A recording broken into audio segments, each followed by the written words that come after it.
Welcome back to One American Baseball Podcast. You join us for episode 30. It was a so-so week for my Red Legs, I'll say. They did what they needed to do, and I'll get into that a little bit later, and they kept their sweepless streak alive, which is something that, if nothing else, we can hang our banner on that when the season closes down. The Guardians, on the other hand, had a little bit of misfortune. They got swept at the hands of those pesky, pesky Braves that have given the Reds quite a bit of trouble this season in their own right. So, it's the Braves just seem to have the Ohio team's numbers, and Chris is going to dig into that here. Maybe some of the reasons why we could see the Guardians struggling at the current time. And then we've got some news from Commissioner Rob Manfred that we'll dig into in our Around the League segment. Some interesting news regarding new teams in the league and how that might affect what teams play in what division. But as always, we'll get it kicked off with our weekly takeaways, and I'll start with my Red Legs. Like I said, they did what they needed to do this week. I said coming into last week when we played the Phillies and the Brewers, two of the best teams in baseball, certainly two of the best teams in the National League. I think you could argue that they might be the best two teams in the National League. The Dodgers have been, you know, not the superpower that I think people thought they were going to be coming into the year. So it was a the schedule looked rough this week for my Red Legs, and I said if they could find a way to just play 500 ball this week, you can live with that. That's probably not going to put them out of the playoff picture, and anything more than that is a cherry on top. So they actually took the series against the Phillies, and it was aside from Monday night, which was the offense looked pretty anemic and there were some misplays in the field, and we'll get misplays in the field will play a big part in my Brewers talk. But they looked really good against the Phillies. Great pitching. Hunter Green made his return from the IL, went six scoreless. I think he punched seven or eight tickets, no walks, which is the big thing. And I mean, having him back just makes this pitching staff that much better. And it's a pitching staff that is definitely the strength of this team. So it was good to see Hunter back on the mound, and he definitely helped his team out this week. Um, and then the offense showed up the last two games of that Phillies series and really took it to. It was two left-handers that we took it to, and Ranger Suarez and um, Christopher Sanchez, two really, really good left-handers. And left-handers are a problem, have been a problem for this team this season. And so it was good to see them put together two strong games against two of the National League's best lefties. It was a really good series against the Phillies, and I think Reds country felt really good heading into the Brewers series. The Brewers were coming into Cincinnati on a 12 game win streak. They expanded that all the way to 14 while they were in Cincinnati. But I think Reds country felt good. The Reds were playing well. It felt like a chance to finally slay that dragon that is the Brewers, and that's sort of been the dragon for quite a few years in Cincinnati now. We just can't seem to get over that Brewers hump. And um, games one and two, it felt like a lot of the same old stuff. Game one, the Reds went up 8-1 in the second inning, and then here come the Brewers right back to win that game 10-8. And then game two, the Reds are up 2-1 with one out to get in the ninth inning. Well, two outs to get, I guess. Chris and I were at that game. We were at. I had the misfortune of being at Great American Ballpark for that. Um, Ground ball to Ellie. Looks like it might be a double or ground ball to Matt McLean, who was playing second at that time. Looks like it might be a double play. He flips it to Ellie for one. So, the Reds need one out to win the game, and Ellie throws it past Spencer Steer at first. Probably a ball he should have just held on to. It was Sal Frelick running. Sal Frelick's pretty quick. Um, should have just held on to it. Emilio Pagan strikes out the next guy to keep it tied, and then the Reds end up losing in extras. So, you play the game of, well, if Ellie holds on to that ball, you probably take two or three from the Brewers. And, well, if you can hold a lead and, you don't lose a 7-run lead, um, you might sweep the Brewers. So that's really frustrating. But I think what games one and two proved is that, you know, that was the formula that the Reds cannot follow if they want to win big games and compete for a spot in the playoffs. There were 5 errors between those 2 games, along with a few misplays that aren't technically scored as errors. Um, you had the Noelvi Marte misplay in right, which led to a run in Saturday's game. He misread a fly ball, it goes over his head, lets a run score from first. It would have been a line out had he read it correctly.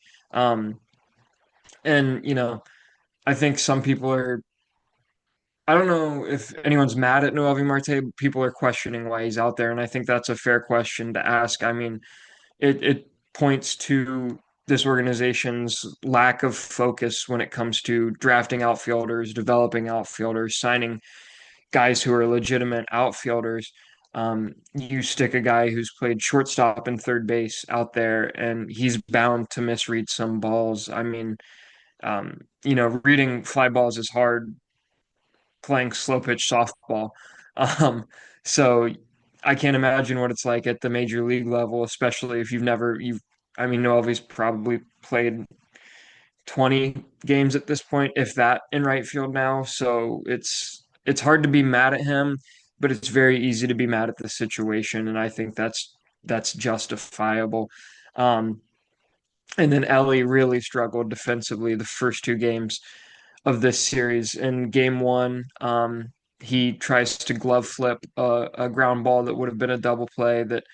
That inning then became the Brewers' sort of rallying point of that game. That was the third inning where they brought it back to 8-5, and the Reds had a chance to get out of it, keeping the score at 8-1. Ellie tries to glove flip a ball on a double play. He probably should have just transferred it with his hand. It was William Contreras running down to first, so he's not quick. You don't need to be quick on that turn. And Ellie tries to glove flip it. It comes out of his glove incorrectly. The Reds get the out at second, but they can't turn it quick enough to get the out at first. And then in that same inning, the Reds had another chance to keep it at 8-1. It was a little bloop um, in between left field and third base. Ellie um, tries to go get it. I think he's not used to playing with a third baseman like Ke'Bryan Hayes who can make that play. Um, and so Ellie is trying to go get it. Ke'Bryan Hayes is out. Ke'Bryan Hayes has it in his glove, and I think he hurt Ellie's foot. I mean, Ellie had to dive in front of him to keep from running into him. Um, and I think he probably heard Ellie's footsteps, saw him in his periphery, and he wasn't able to keep it in his glove. So there's some fault on Ellie there. I think it's more so, he's not used to playing with anyone who can make that play aside from him. He thinks he has to go get that ball. So, but he has to realize that Ke'Bryan Hayes is able to make that play. And he also has to be more aware of who's running when he's trying to turn a double play. He didn't have to try to be quick with the double play to get Contreras there. So just a couple lapses in judgment from him. And he's young. You're going to have that with a young shortstop. But it's things that the Reds will need to clean up if they really want to be a contender this year and next year. And then the error in game two, like I said, he's just got to eat that ball. Cost the Reds the game there, and that's a tough one. And it's another one where he's trying to make the big play, um, and you know it gets in his head a little bit. I think that he wants to make that big play and in the game and be the guy that does that. But you have to know the situation. You have to know that there's a runner who's going to third on that play, and if the ball gets past Spencer Steer, it's a run that ties the game. And you just got to cut your losses sometimes. Now that being said, that guy probably shouldn't have been on base. The bullpen has really struggled, really struggled with walks in that Brewers series. Saturday's game, Tony Santillan walked the first 2 he faced. He got out of it. Emilio Pagan does the same thing, and he isn't able to get out of it. Um, there's and then Emilio Pagan yesterday, even though the Reds got the win, walked a guy in the ninth, which led to William Contreras hitting a 2-run home run to take the lead. Thankfully, the Reds were able to salvage that game, but the walks out of the bullpen recently have been really, really bad. Um, I I think it's fatigue and overuse setting in. Um, Tony Santillan leads or is like always right at the top of appearances in the MLB. He's probably one or two as we speak. Scott Barlow is in the top 10. Emilio Pagan is, he's up there probably in as far as closers go. So I think fatigue is starting to set in, and it's something Tito's really going to um, have to monitor and manage well. I think this is where we're going to see if Tito is able to really take this team to the next level. It's going to be interesting to see how he manages this bullpen and if it ends up coming back to haunt us or if he works through it. Um, we've got three in, not to get ahead of myself, but we've got three in um, against the Angels in Los Angeles starting tonight. So you'd think maybe, you just get big leads in that game, and then you don't have to go to your back end guys who are seeing a lot of use.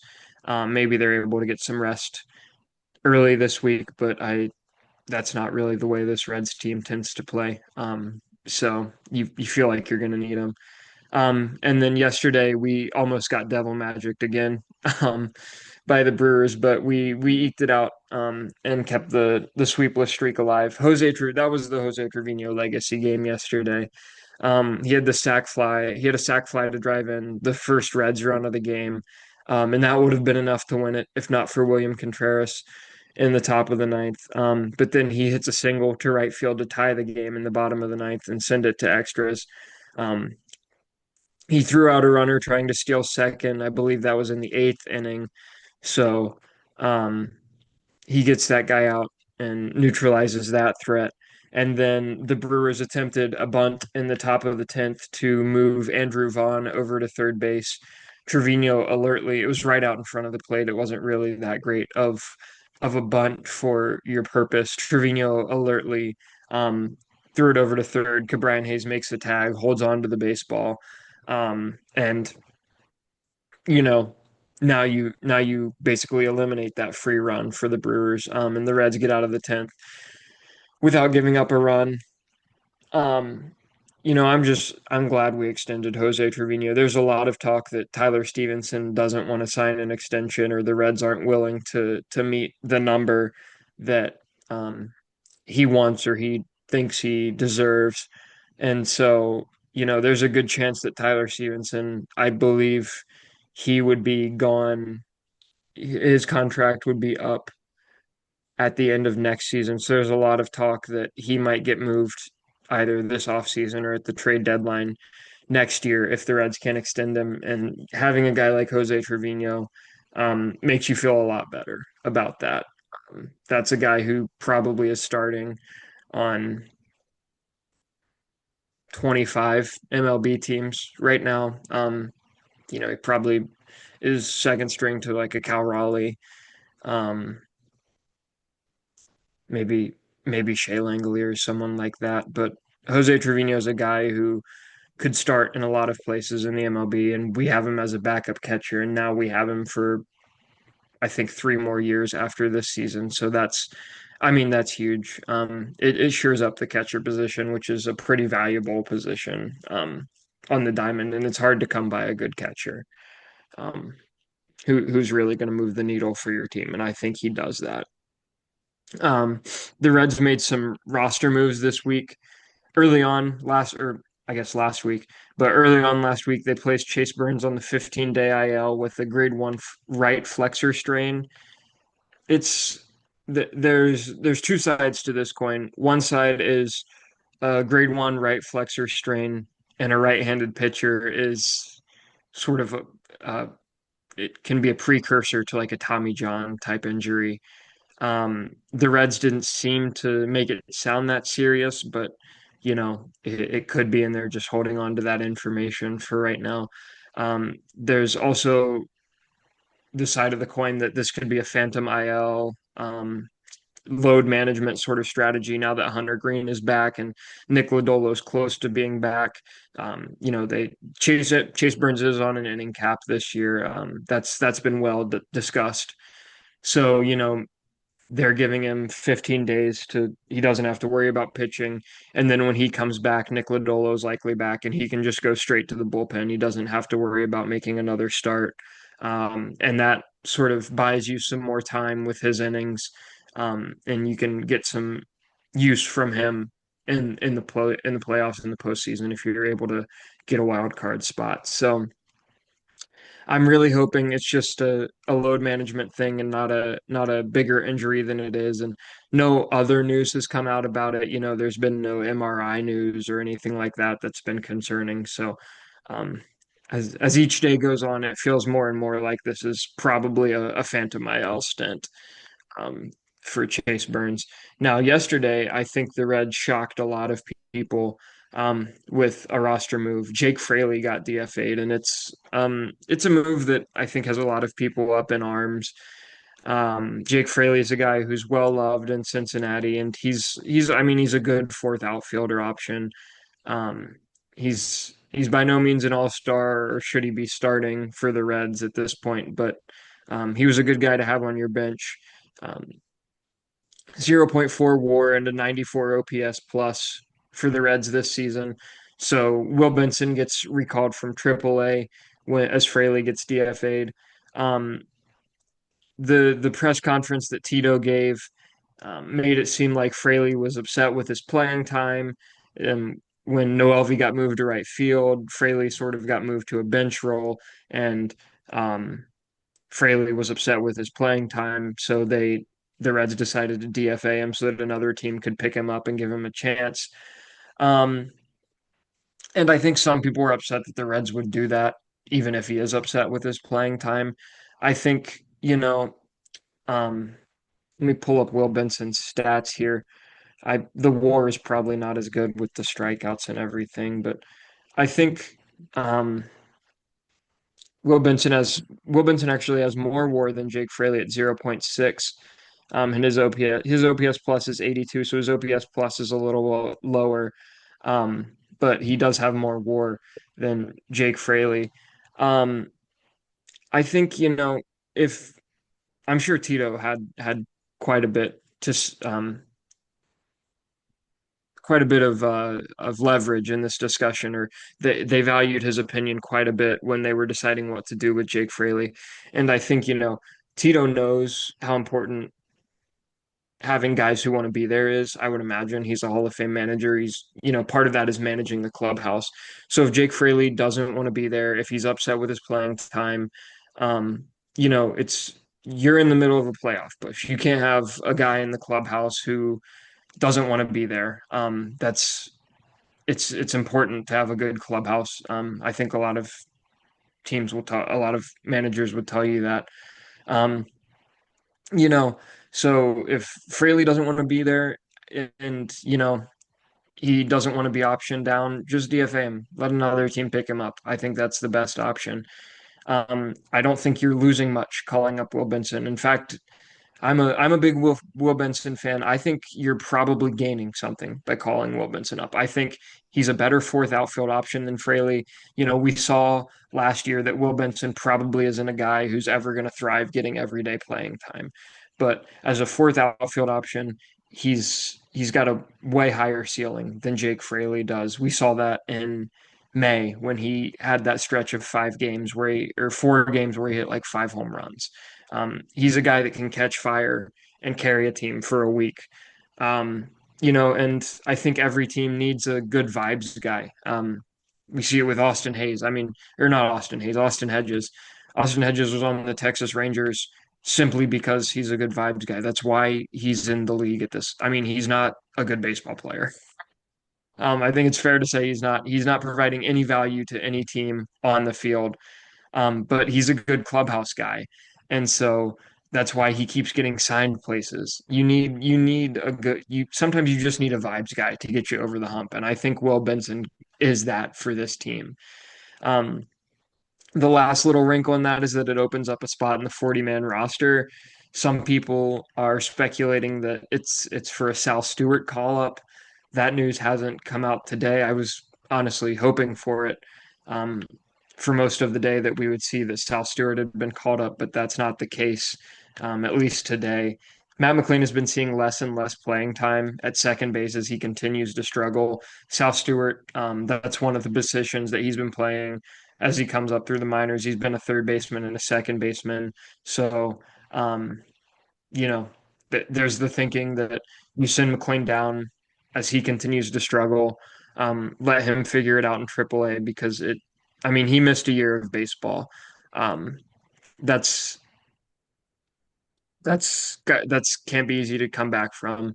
Um, right now, he's a WRC plus of 77 and a strikeout rate of 29.7% since the All-Star break. So it's been really ugly for Matt McLean.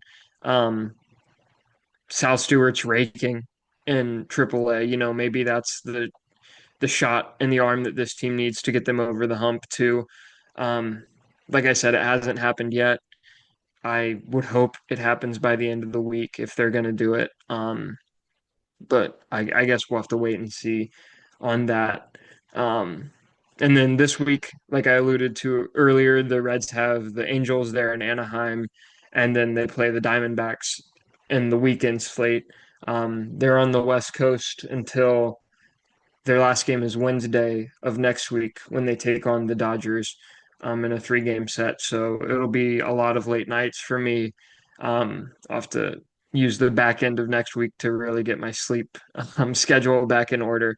But we haven't seen the Angels yet this series. The Angels are not a good team, so the Reds are probably not going to play well against them. You would love to see them just go in there and take two of three, make it easy. Um, you know, but I don't think that'll be the case against the Angels. And then we've got the Diamondbacks after that. We swept the Diamondbacks in the series earlier this year.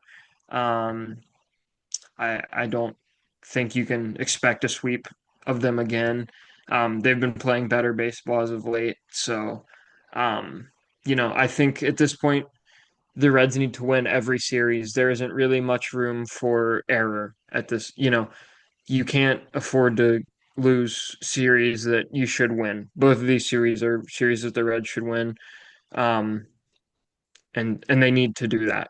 And with our starters, you feel like you have a chance in every game. This is a really good starting staff. Um, it's just is the what version of the Reds offense is going to show up that day, and is the bullpen going to be able to you know get themselves back on the right track and right the ship. And if that's the case, this is a week where the Reds should go 4-2, maybe even 5-1.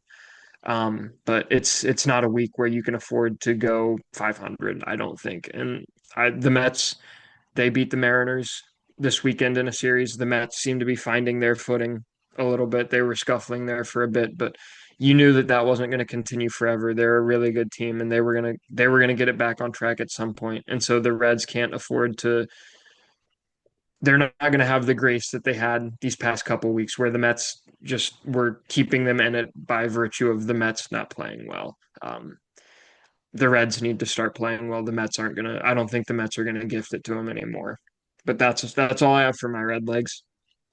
Yeah, I think going back to what you said about Austin Hedges, I think it sparked a little thought bubble because looking at his baseball reference page, it's really easy to say, like Austin Hedges is the worst player in baseball. Like, Hmm. he's a vibes guy and that's why he's employed. But I honestly like with the eye test, he does stuff that he manages a pitching staff extremely well, and Right. he also mentors Bo Naylor in a way that has helped Naylor a lot as well. Hmm. Um, and he also works really good at bats. He's been doing a lot better at the plate as well recently.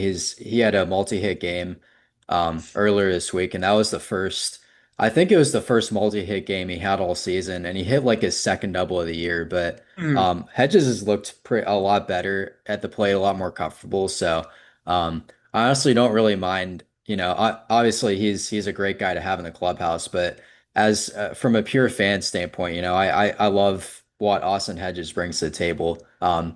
he's not going to light up the stats page, but I think he does a lot more than you know the what the average MLB fan or what somebody like a diehard Guardians fan doesn't really wouldn't really have the timer, the free time or Right. energy to Yeah. understand. So, um, with that said, what Jaden alluded to earlier was that the Guardians had a really rough weekend against the Braves. They got swept. They're coming off a really good series against the Marlins. They won 2 out of 3, but they have one clunker where they lost 13-4. But I don't really mind those blowouts as long as they come back the next day and you can't even tell what happened. And that was the case in Game 3 of the Marlins series. They came back, they won 9-4.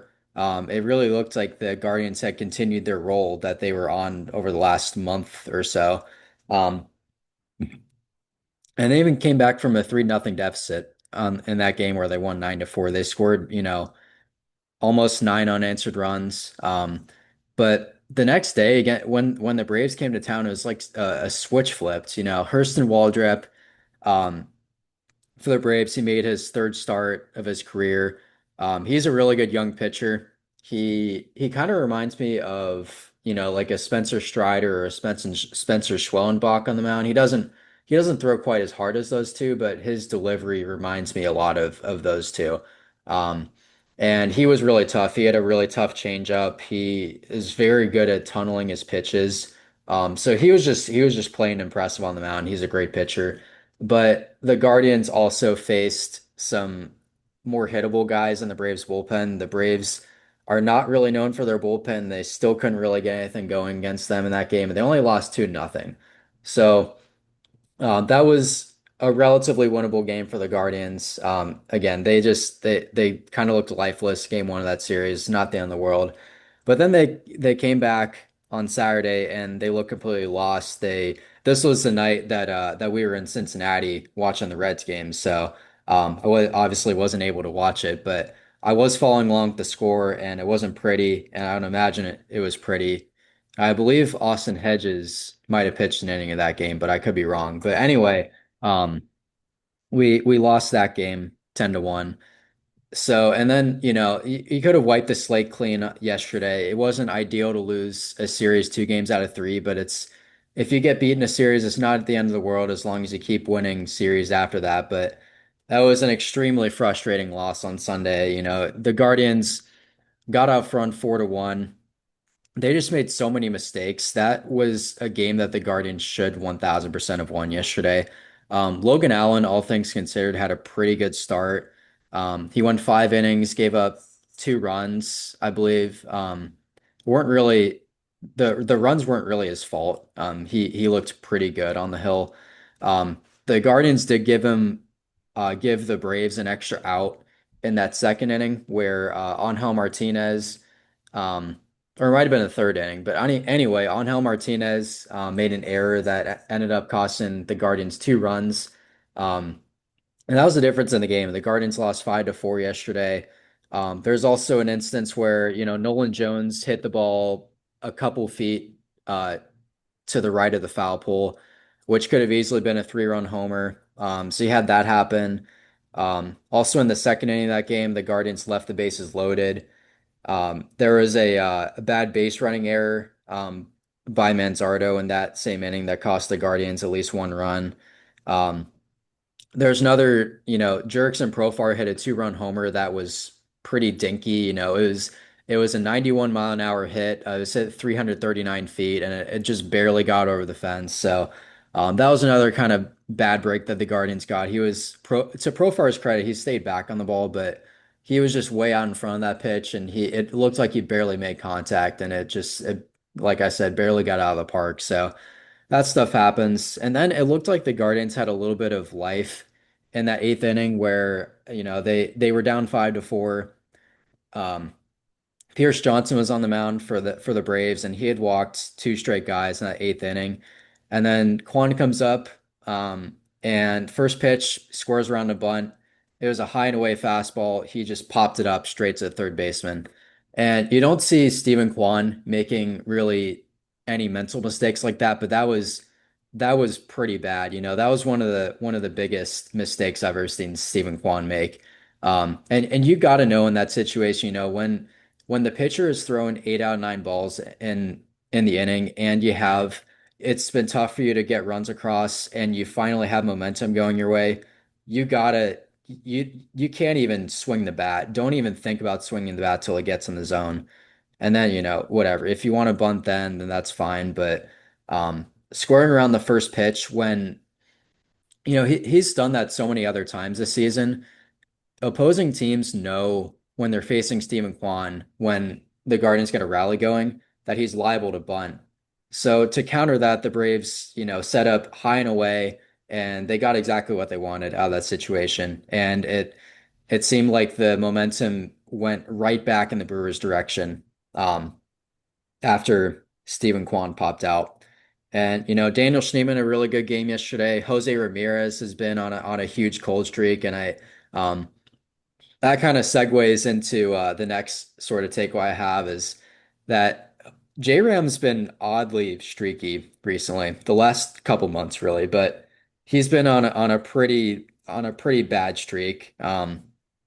This it seemed like he was going to come out of it, and he did come out of it for about a week. He hit a couple home runs, and he was playing some really, really good baseball. He's looking like himself, but he just looks lost out there at the plate.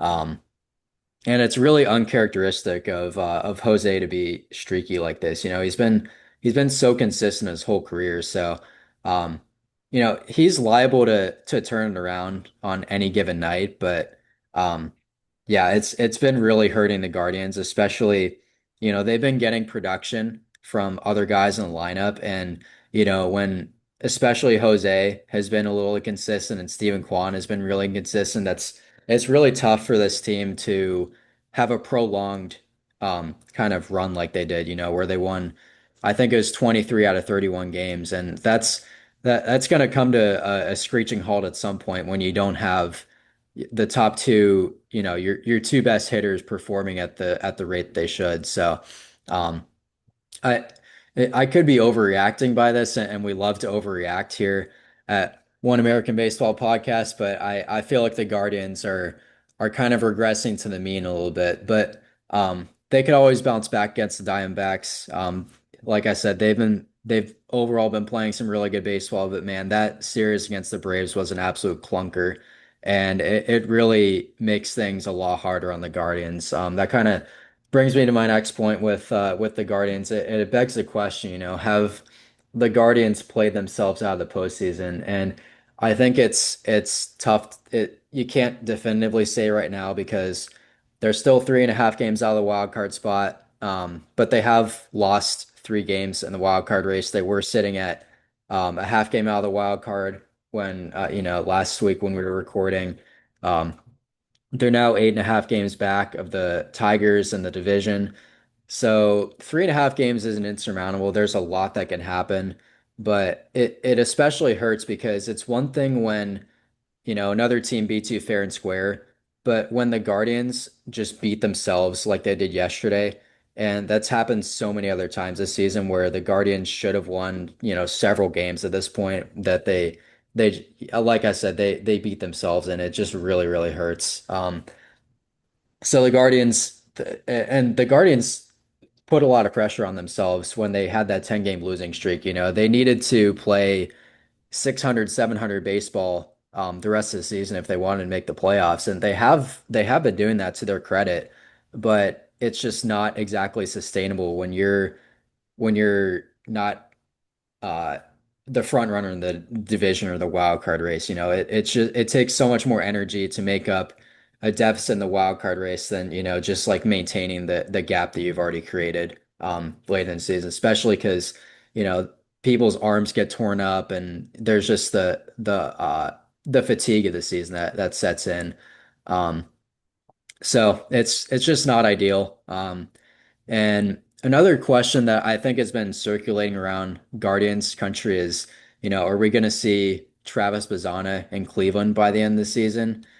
I think it's hard to say, but my my gut tells me no, that we're not going to see Travis Bazzana just based on the construction of this team.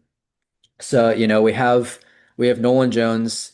and CJ Cavus in right field already. We have, Daniel Schneemann sharing time with Gabriel Arias at second base. You got Angel Martinez taking some of the reps at second base, and then, they're platooning. He's platooning with Daniel Schneemann in center field, um, just kind of as needed. And there's really no room for Travis Bazzana on this team right now. And I feel like at his current production level in the minor leagues, he wouldn't really move the needle that much for the Guardians. I mean, it'd be awesome to see Bazzana in the big leagues, but I just don't think that long term it really makes sense to bring Bazzana up, especially when they don't want to rush him, and I think that he needs to see a little bit more AAA time before he makes that jump to the big leagues. He has been putting up an 899 OPS in the short 5 game sample that he's been with the Clippers, but next year you have Lane Thomas and Carlos Santana as unrestricted free agents. And then I could maybe see them moving a guy like Nolan Jones in the offseason. I don't know how much to get return for Nolan Jones just because he's had a couple of down years and his value has I think gone down a lot as uh, whoever he gets traded to would have less control over him with this contract. But um, I think we should definitely see Travis Bazzana up in the big leagues by May at the latest, assuming that he doesn't get injured or he doesn't fall off a cliff production wise, which I don't see him falling off a cliff production wise, but you never know what's going to happen injury wise. So um, that's all I have on the Guardians front this week. I wish I had a few more positive things to say. But yeah, that series against the Braves really, really hurt. Um, and the Yankees weren't gonna keep up their poor play forever. They were playing some really bad baseball, and it's kind of been the Yankees style of play for a few years where, they have so many big names on the roster, but the way that the roster is constructed, it just is not conducive to consistently playing super clean baseball. And that kind of, shined through a little bit the last month or so, but the Yankees just they have too good of a roster to be playing the way that they are, kind of like the Mets in relation to the Reds in the wild card race. So um, I think uh, the Yankees are regressing up to the mean where, they're maybe underperforming a little bit, and the Guardians were probably overperforming a little bit the last month, so they're regressing a little bit to the mean. But I'm hoping that they can, really turn it around. They got the Diamondbacks for 3 games coming up. Um, they're Eduardo Rodriguez is starting for the Diamondbacks tonight, and then we got Bibee starting for the Guardians tonight. So um, it should be a fun game to watch. So and then we have the Rangers later on in the week, which is going to be pretty huge for the wild card race. I know the Rangers haven't been playing amazing recently, but they're still a good team. So it's not going to be an easy week by any means, but it's definitely a week where the Guardians have got to at least go forward to if they want to stay in this race. So that's all I have. Yeah, I think the Reds and the Guardians are in very similar places when it comes to you know, what if they're going to make the postseason, what they're going to do with the rest of their season. We're both chasing New York teams. Both of those New York teams were playing really bad baseball, but you knew that wasn't going to last forever. And, both the Reds and the Guardians seem to play themselves out of it at times with their play. Some untimely losses to some teams that you need to be beating. And funny enough, that's the Braves in both of our cases. So, it's going to be, I think we're both going to be sweating it out um, until September 28th when the season comes to a close. There's pretty much the entire month of September is going to be, I'm just going to be a big ball of anxiety. I think the Reds, they start September with a 3 game set against a team that, isn't really super consequential as far as standings go. And then they go Padres, Mets, Athletics, and then the entire um, NL Central. They close. That's how their schedule closes out. So it's all teams that you know they have to be basically to make the playoffs. And the season actually ends with a 3 game set against the Brewers and Milwaukee. So um, if it comes down to that series, I may have to be just locked away in a padded white room with a straight jacket. Because I don't think I could handle that. Or someone would have to medicate me or something. We'll have to see. Hopefully it doesn't come down to that. I'd like for the Reds to either, I mean, I'd love for them to at that point have a wild card spot locked up. But I think I'd even prefer them maybe just being out of it when that series starts. That way I don't have to worry too much about it. Because the Brewers are a big thorn in my side, just like they were this past weekend. But we'll get into our one little around the league segment here. Only one this week. Really, not much happened around the MLB now that the trade deadline's come and gone. The Brewers run that win streak, but I talked about that. Not much as far as news in the major leagues this week. But the one big thing was last night on Sunday Night Baseball. It was the Little League Classic, so it was the Mets and Mariners playing in Williamsport, Pennsylvania. So Rob Manfred was in town for that, and they had him on the broadcast. Um, and he talked a little bit about the TV deal the MLB's working out, but obviously he couldn't really say much about that. I imagine they're talking with a lot of companies, and so there's a lot of legalese that um, he probably couldn't talk much about what that looks like, even though the ESPN guys asked him. But one thing that he did say that he talked about pretty openly was the MLB is eyeing expansion and conference realignment. So he didn't say where they were looking to expand. The cities that people have floated around in the past and popular cities that people talk about are Nashville, Salt Lake City, Charlotte, and Montreal.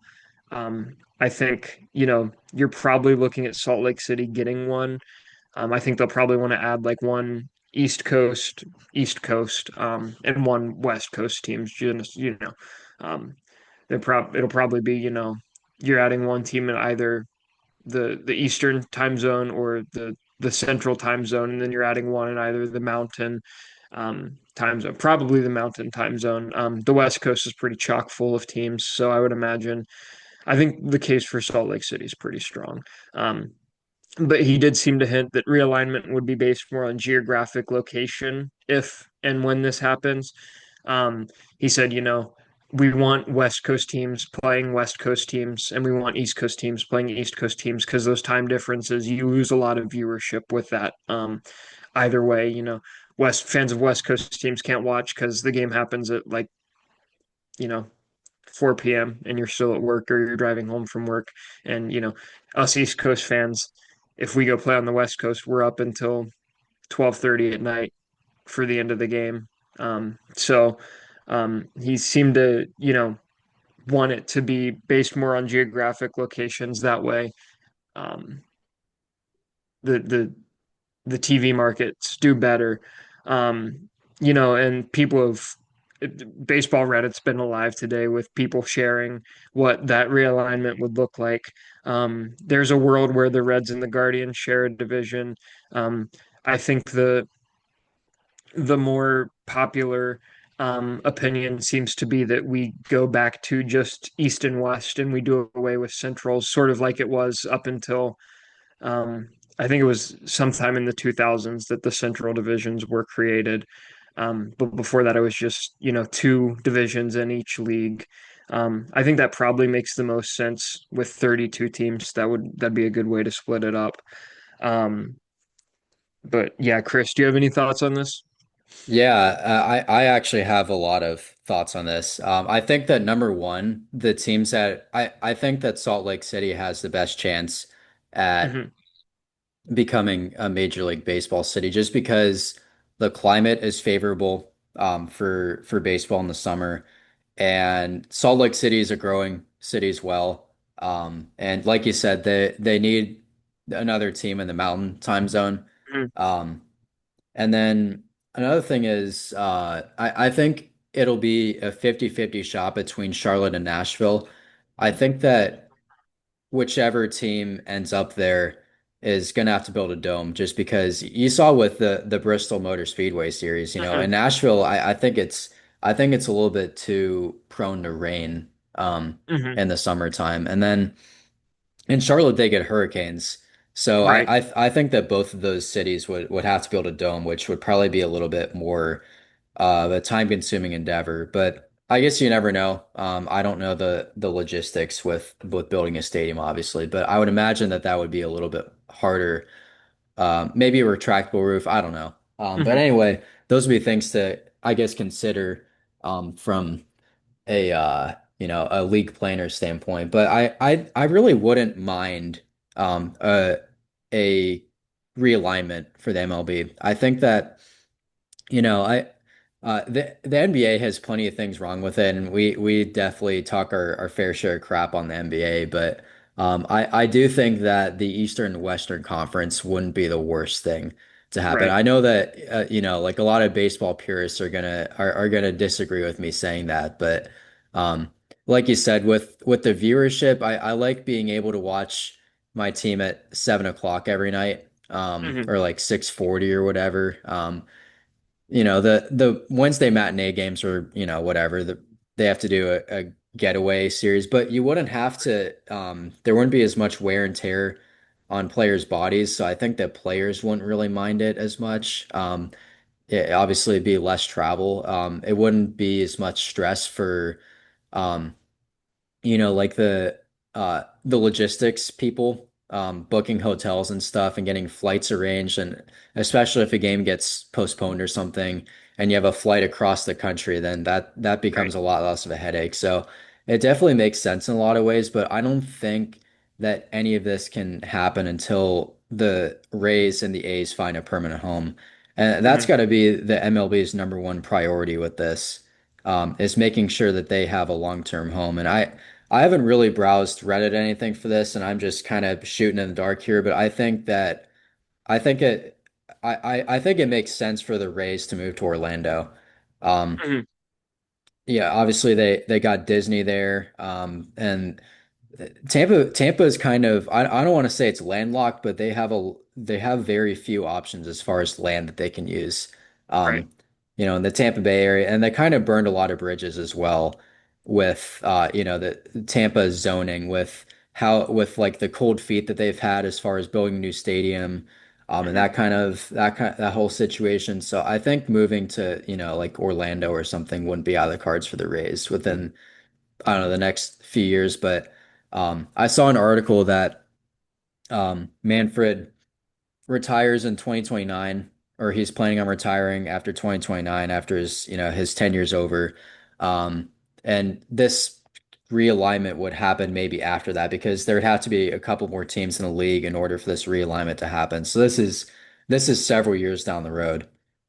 But it's interesting because the MLB has the longest drought of like not having a realignment. So I do think that the MLB's configuration is a little bit outdated, and there are things that could be a lot more efficient as far as the way that MLB handles things from a business and logistical standpoint. So, um, but yeah, it'd be interesting to Yeah. see the Reds and Guardians share a conference or a division or It whatever it in the definitely future. would. I think, I think they probably would keep American League and National League teams. They'd try to keep them together as much as possible to sort of appease the Hmm. traditionalists and baseball purists. But yeah, I think that would be interesting to see. I say what you will about Rob Manfred, but I think, if he gets this done, he I think we'll look back on his tenure as commissioner and look back on it very favorably. Yeah. Um, people can complain about how he handled the Astros, or I'm sure, there's going to be a lot of drama with the salary cap lockout that's coming in 2027. But he's done a lot for the game of baseball, and I think growing the game, the pitch clock. I think that. I mean, I know people who, and I was one of those people who was, not really super in on baseball. um, because games took 4 hours and they were just, I mean, they were a slog to watch on TV. Um, and the pitch clock completely changed that. And I think it's helped grow the game a lot. I mean, I know people who, wouldn't have watched baseball before who can now sit down and watch a game because of the pitch clock. Um, and I think realignment would continue to help grow the game and bring in new fans. Expanding to new cities, you're unlocking two new fan bases there. So it's I think Rob Manfred, when all is said and done, we're gonna look back on his tenure as commissioner and say that he did a lot for the game of baseball. Like him or not, I just think that's the way that we're gonna look back on him. Yeah, I think that the one threat of baseball in general is the banana ball that's going on right now because the Savannah Bananas have just grown like so fast and I feel like the general public is a little bit more drawn to quote unquote banana ball than baseball just because baseball is hard to get into. There's so many nuances and if you're not like growing up playing it or have family members and or friends who play it, then Mhm.